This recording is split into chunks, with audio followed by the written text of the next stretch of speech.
Hello, I want to talk about mobile payments and things for this video.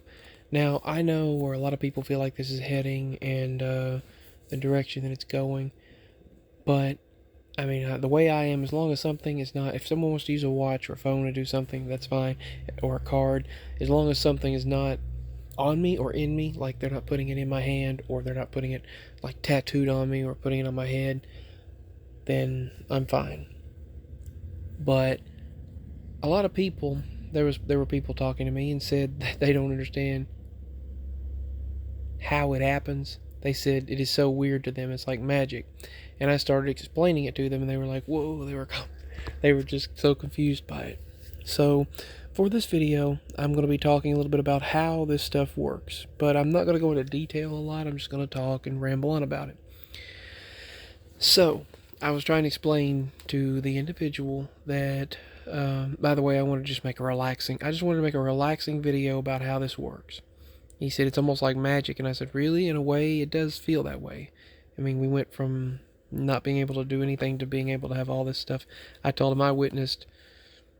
He thought I was like his age. He was 19, but I was, much older. He's like, well, you got me beat by 11 years. But I said, I literally witnessed the transition of everything. But I explained to him how it happened, and they were, just said it sounded like I knew a lot of what I was talking about, and he didn't know. But I'll go ahead and talk about it a little bit because I thought it would really, really be interesting to explain just details of how things actually work and how what's actually happening whenever you do this. So I was telling him, well, first, obviously the biometrics process. When you have your thumbprint registered in the phone, and I said it breaks it down into codes of zeros and ones, and I said that thumbprint is then scanned. So what they call Knox Security, and the company Knox Security by Samsung is scanning your thumbprint to make sure it's your identity, and that's called biometric authentication. And the biometrics technology in the phone scans the thumbprint and identifies that it's you, sends it to these companies. Well, and then Google Pay is then opened, and once at the point of sales terminal, it's called a POS terminal, the point of sales terminal then okays it from their particular merchant or their company and where their funds are coming from and where their funds go. They okay it and allow the reader that emits a frequency in their computer, like right up there at the top, or it could be right there. If you're not using a QR code, you can read a scanner. And what happens is when you put the phone near there first, I said that's just the process of what's happening on their end. What's happening before you ever have, that enabled, you have to have an online banking account. You have to allow your bank to have online banking.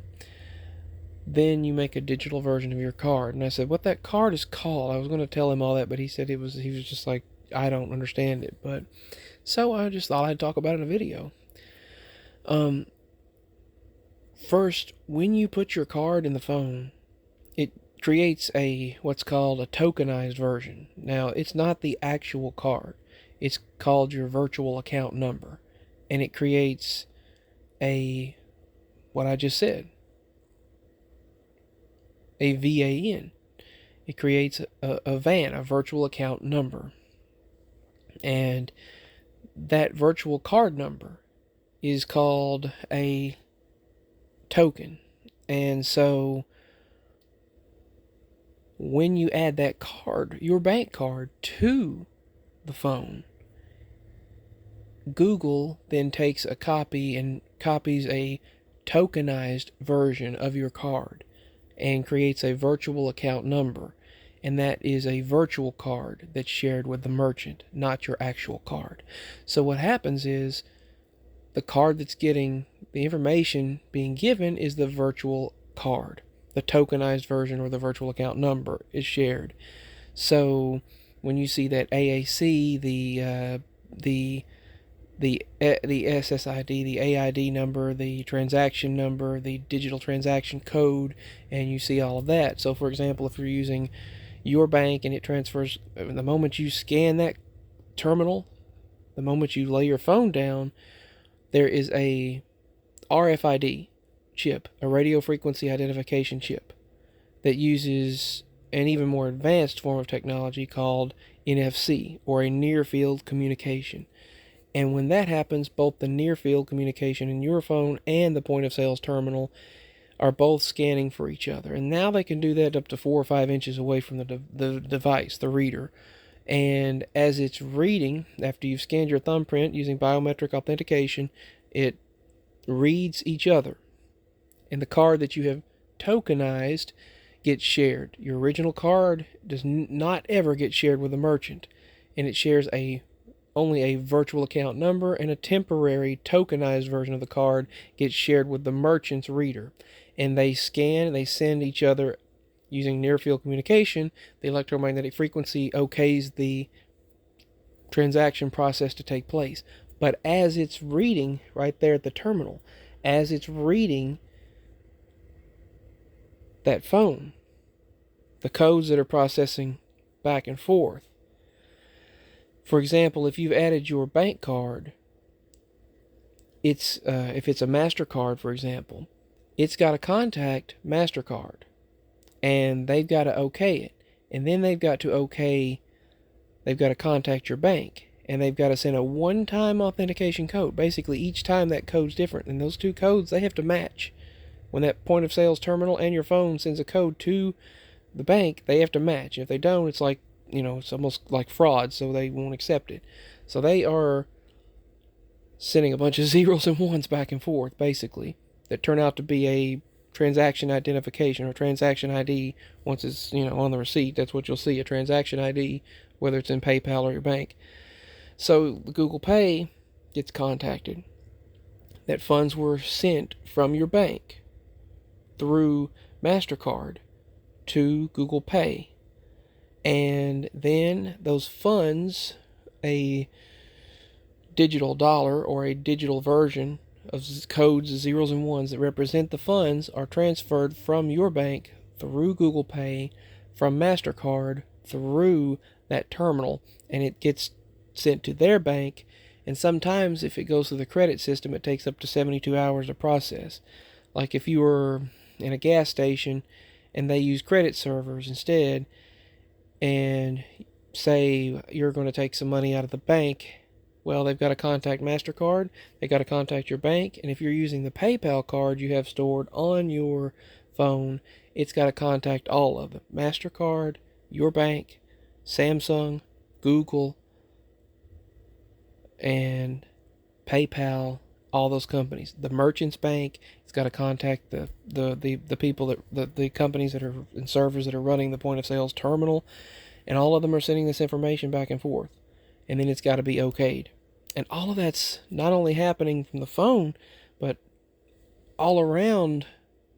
They're sending all of this through fiber optics cables, through optical fiber cables.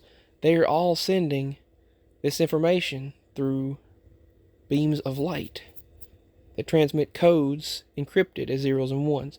But thankfully, all these transactions are supposed to be encrypted, so the merchant can never receive your card number. And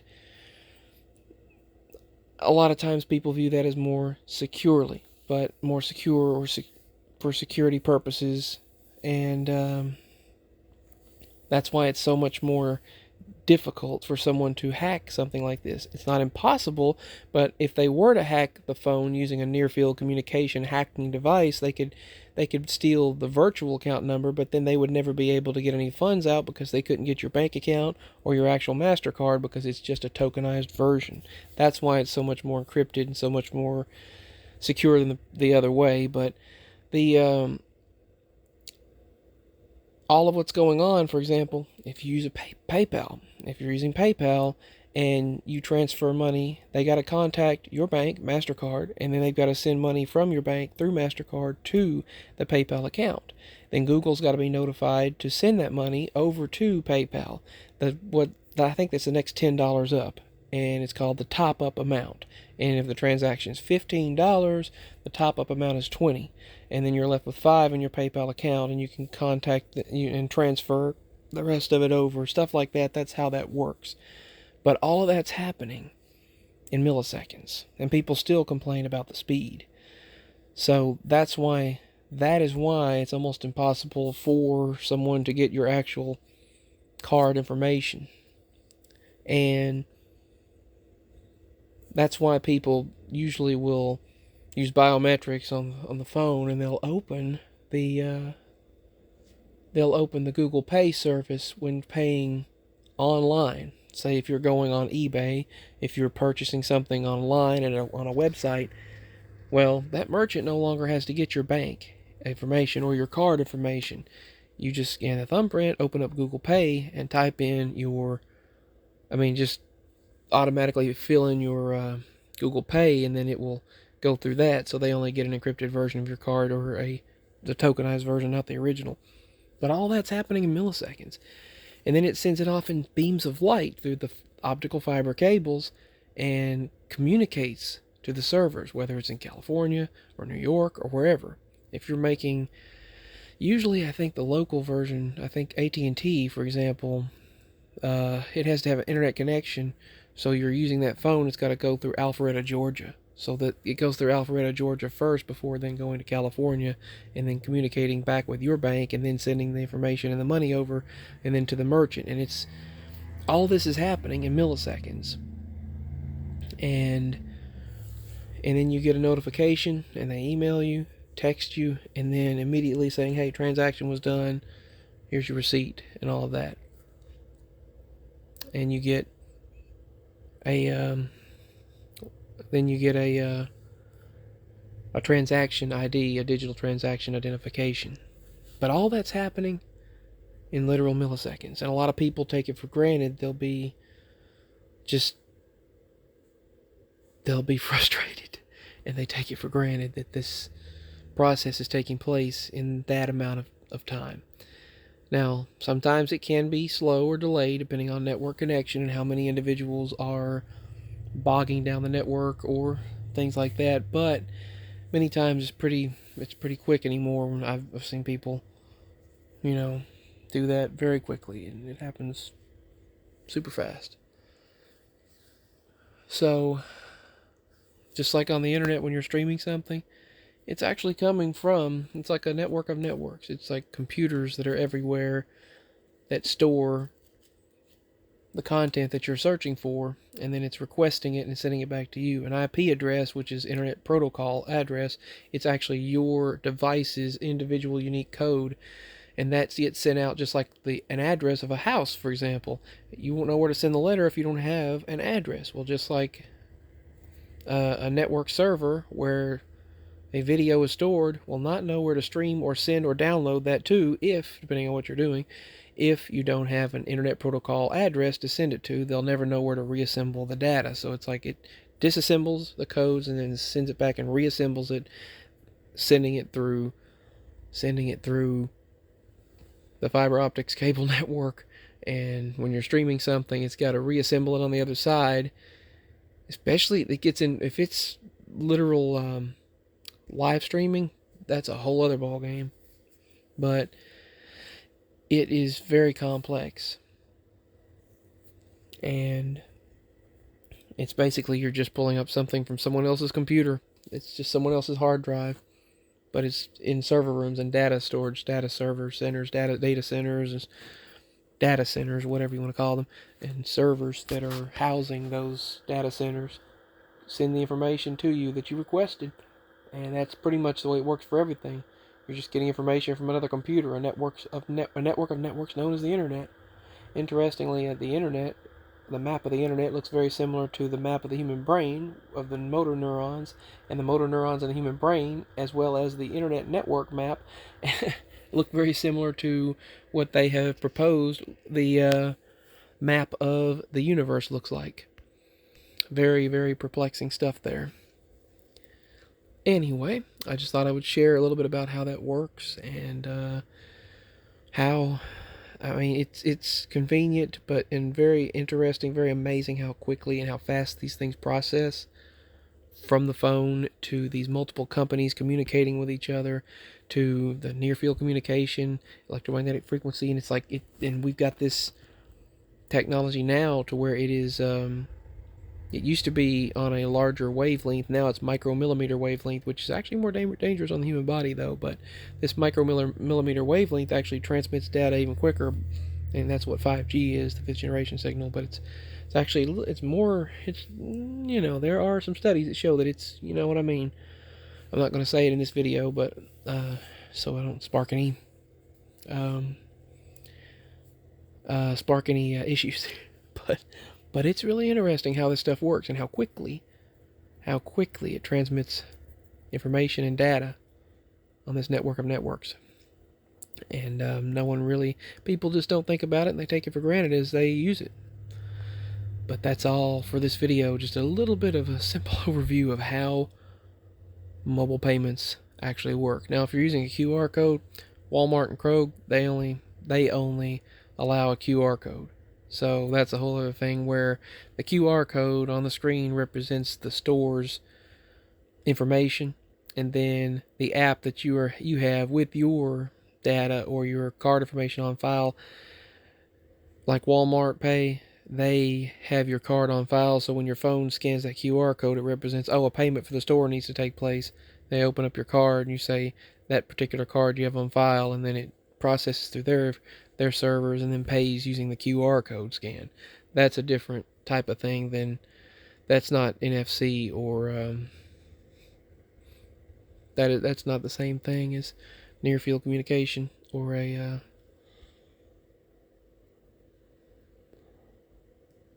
the mobile pay. We've had NFC for a long time, and where you can put one Samsung phone on the back of another one and transfer files. They'll buzz and then it'll transfer files over.